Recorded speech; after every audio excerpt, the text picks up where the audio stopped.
So we will begin this 3 days seminar on aesthetics in performance. I welcome all the guests who have come for this seminar, especially two people who have come from a very long distance, Mr. Guruj and Radha Bhatiji from Delhi, and we have other guests from Karnataka. I welcome you all.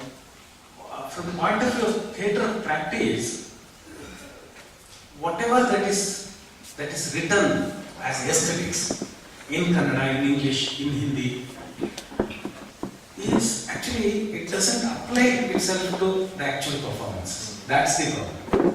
So how do we look at our actual problems, the nitty-gritty of doing theatre? How do we apply rasa theory to it? How do we apply the concept of prekshaka to it?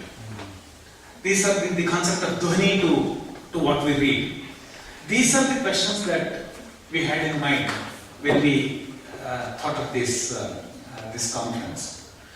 Yes, rasa theory is a wonderful siddhanta. It explains so much.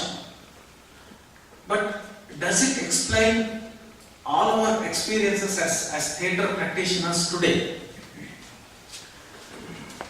So, a lot has been written about aesthetics, but we have not actually expanded it so that we can apply it to our theatre practice. Therefore, sometimes I often wonder that whether it's a theory or not, because if a theory is a theory, it has to have a universal applicability. If a theory of gravitation, if it applies to apples, it should also apply to oranges. Otherwise, it's not a theory. So, if rasa theory applies to Kudiyattam, if it applies to Sanskrit drama, if it applies to Yakshagana, it should also apply to Shankara Venkateswaran's play. It should apply to Maya Rao's play. It should apply to Ninasam's work and Adi Shakti's work. Otherwise, what's the use of having rasa theory? It may not be the problem with the rasa theory, it may be the problem with us that we have not actually engaged ourselves with the rasa theory so much so that we actually appropriate it and use it to explain our work. So the first task of this seminar is only a beginning in that process, is to confront the available the corpus theory and to see gaps where we can actually pull it to our side and see, this is the theory that we can apply to our practice. For example, a few months ago, I asked a very strange questions to some of my friends who are interested in rasa theory. In Kannada, a novel in the name Mohanaswamy appeared. It's written by Vasudendra. It's about homosexual love. I asked many of my friends who are well versed in Sanskrit theory, and I asked them, see, here is a new novel. How do you apply your Dhvani Siddhanta to this novel? This is a story of love between a man and a man. Does your concept of Shringara Rasa apply here? And some of them said, yes, why not? And one interesting response was that, it all depends on the society. It has to be samajika. When society accepts homosexuality, we can call it Shringara Rasa. Otherwise, so in other words, this also, for example, in contemporary times, leads to a constant tension, which many of us have discussed here earlier, between art production and art criticism. And every time we discuss a theatre production, which happens in Shibira, and the next day people talk about it, you have people talking about something, and then there is a production which has happened. And then this question about, the response of artists towards so-called art critics. If very famously echoed in different ways, sometimes very negatively, as the fact that critics are those who cannot be artists and so on. This debate, I'm sure all of us are well aware. And what is it that, I'm not talking about whether that makes sense or not, what is it based upon? What ideas is even the claim that criticism, that is understanding art, analyzing art, responding to art, different from the production of art. What is that distance? Again, to use Rancière's term about spectatorship, and in our way of understanding theatre practice, there is a performance and there is a spectator and there is a distance between them.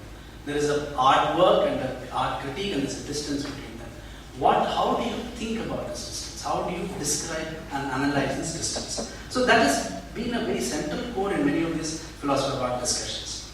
Moreover, once you do this creation of art as an artwork, as independent, as an autonomous thing, a painting which I put on the wall, then what I do is, in order to do that, okay, so I'm just giving you an argument, we can discuss and debate these arguments, but hopefully I'll convince you this argument, which is this, that is, in order to take an artwork and make it into an object, independent of the subjects who perceive it, what you need to do is to give a value to that object that makes it an object.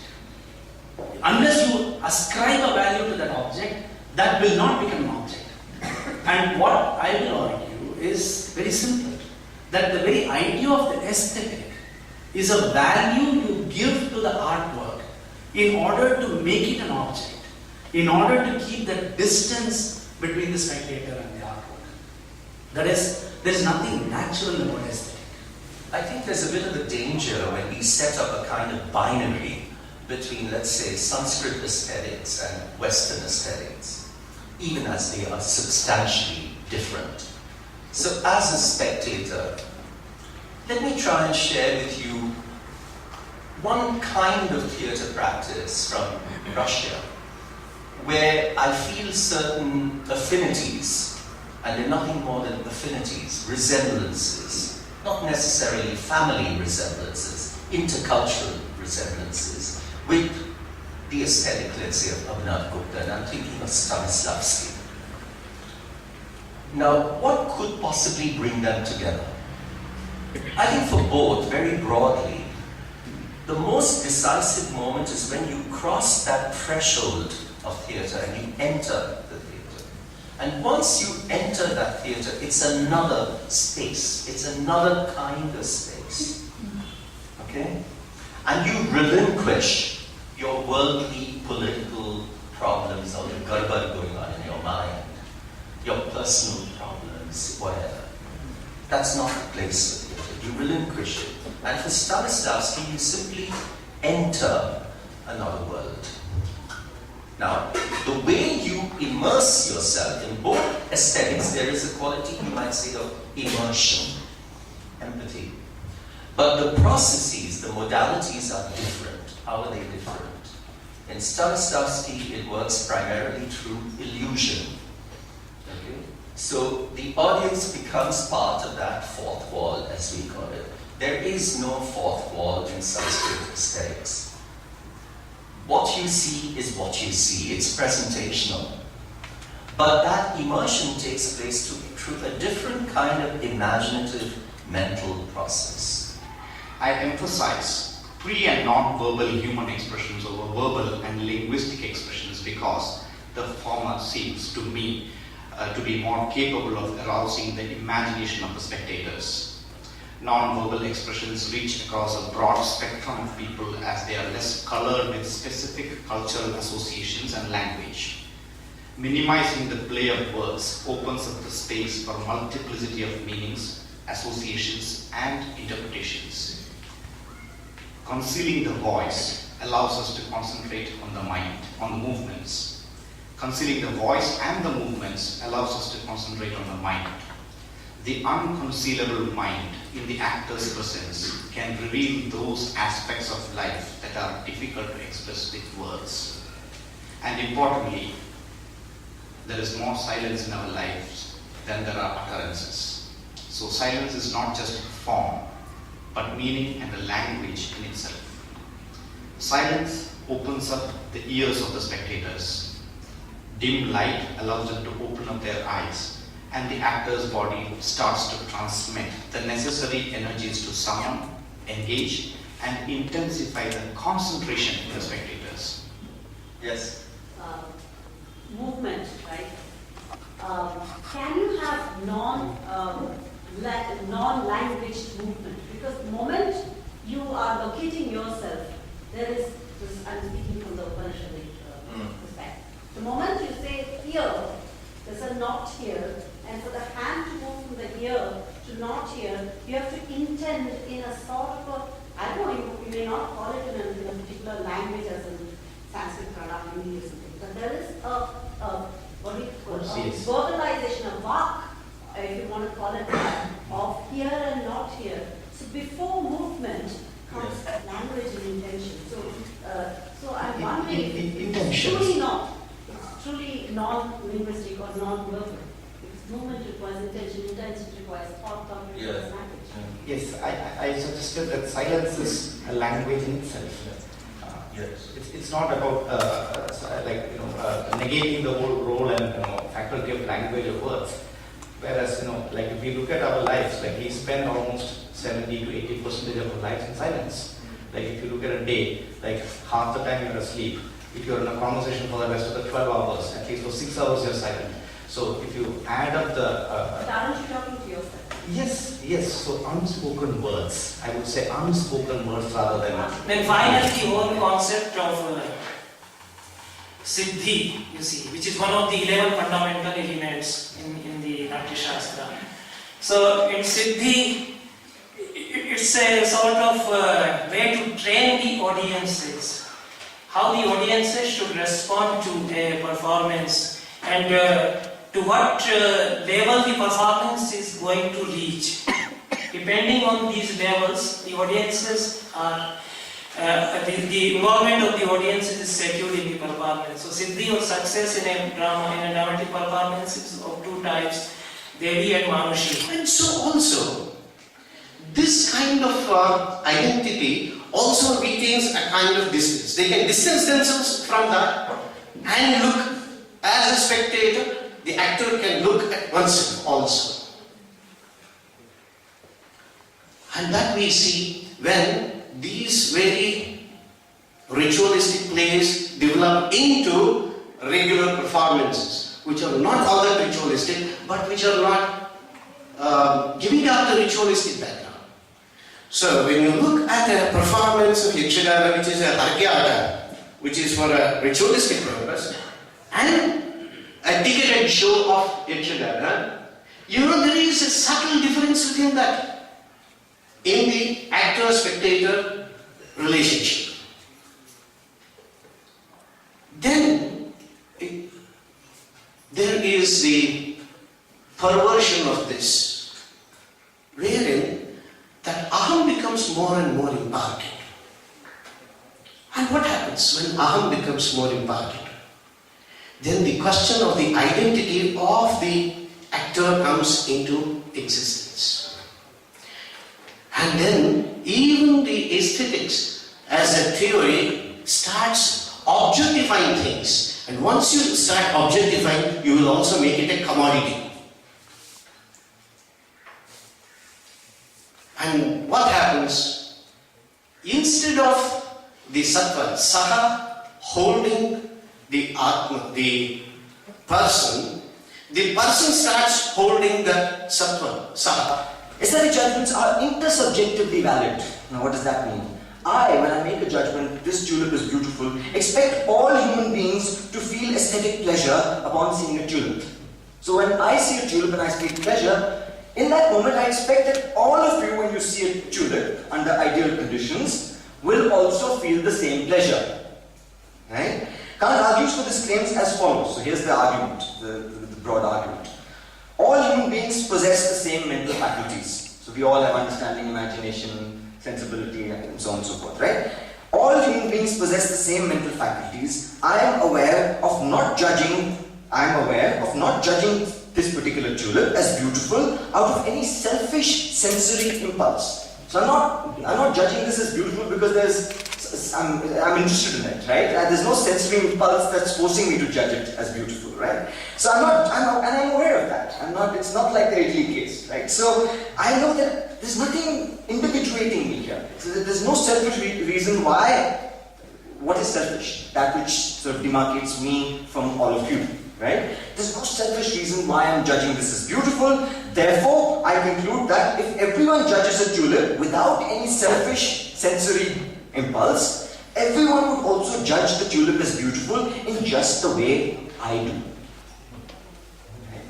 That's the general claim, right? It's going to be, as you will see, it's going to be a controversial claim. So there is a universality. He call it generality. Right? There's a generality to an aesthetic judgment, right? Which is, I think, quite exciting in any case as a claim. And also what I see from what you said, because see, the idea that beauty is inherent to a thing or essential to a thing is hugely problematic. See, you are saying the separation, for instance, that it's not sensory. The separation you are making, which is Kantian, from what you said, is there's a sensory thing and there's a perceived or a cognate thing. See, like if it's very warm and you get a cold shower or you can jump into a pool of water, you feel pleasure. I don't think the sunset, which is very beautiful, is an intellectual or a cognate idea. It's just a visual pleasure-giving thing. It is. So is the tulip to some people and apparently not to others. But the thing is, it is sensual. It is sensual to start with, I'm saying. I believe, and completely mistakenly perhaps, maybe, but I believe the notion of beauty is an attribute that humans construct. It is not essential to anything in It's itself. just visual, it relates to our imagination, our sensibility, space-time as opposed to, so it might not be beautiful to the cockroach. It's just that the kind of being that I am, when I leave cognition aside, I am in sync with that sort of form. That's all. So that's why when I see and that's why the lingering business. I see the sunset and I linger. Something, there's fit, there's sync, there's a match. This interplay that takes place between artifice, and you're quite right, nature is a cultural artifact. We shape nature, we make nature, we interpret nature. But Lakshmi, please, you've been wanting to talk. First one is about the concept of sensorial, and a couple of them raised it. When you're talking about generalities, I was just thinking, not directly responding to, but just asking this question of Kant himself. Like, generality in logical structure is universal, but sensorial seems to be somewhat, individual. And that for me, in sort of, it can easily go into the psychology, you like, you don't like. But in some sense, in Indian philosophy, we have perception, which is quite universal. And all we know through the senses. And speaking from as a Charvaka, who won't even believe in the inference, you would say, why is there a denial of pleasure and senses in aesthetics? What is wrong in having a sensorial aesthetic? Under ideal conditions, I will want to linger. So I won't want to linger around the gutter, let's say, right?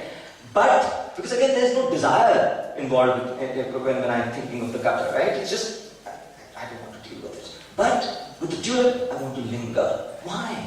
So Kant's aim in this book is to make a space for or conceptualize beauty as opposed to desire, practical desire, bodily desire, and cognitive desire, desire for knowledge. Now, if we assume that cinema in India was a recording of traditional performance, began as a recording of performance, what does it say? It says that cinema in India performed the same role as theatre.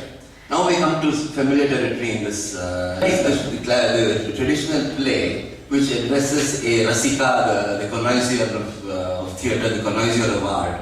Cinema has from the beginning been addressed towards a mass audience. Okay, it's a mass audience by its very nature. First of all, it's transportable. You can take it anywhere, show it anywhere under whatever conditions to whatever audience. The cost of putting it up, because it's retailed in such a way, the cost of putting up is so small that it can be, which means you can't pick your audience. Categorization, like in Nati Shastra or Abhinay Tarpana or all those texts, have solidified this information, this knowledge system into specific shapes and specific languages.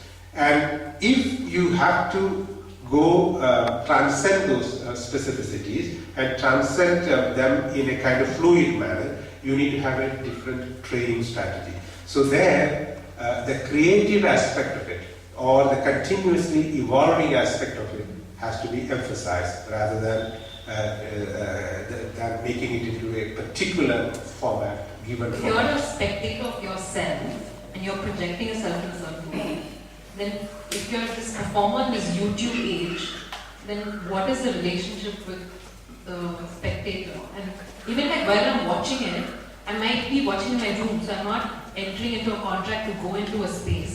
I might be watching it at 2 a.m., I might be watching it at 5:30 in the evening, I might be watching it with friends, I might be watching it alone, I might be watching it while making dinner, eating dinner.